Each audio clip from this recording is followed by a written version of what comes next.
Hello বন্ধুরা, মায়ের হাতে চিকেন রেসিপি নিয়ে চলে এলাম। বৃষ্টির দিনে মায়ের হাতে রান্না মানে একটা ইমোশন।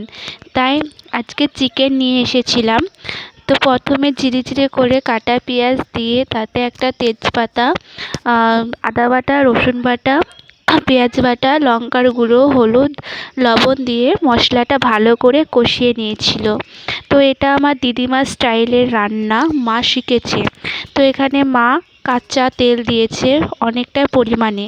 কাঁচা তেলটা দিয়ে মশলাটা যে তেল আর একটু ছেড়ে দেবে, তাতে কাঁচা মাংস দিয়ে দিতে হবে।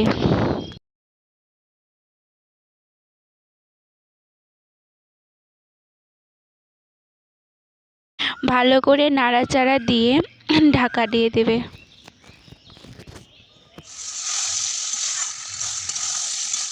আমাদের মাংসের তরকারি রেডি। তো আমার মায়ের হাতে রান্না যদি তোমাদের ভালো লাগে তো অবশ্যই একটা লাইক, সাবস্ক্রাইব এবং পাশে থেকো। দেখো কালারটা কত সুন্দর এসেছে। তো ভিডিওটা এখানেই শেষ করলাম।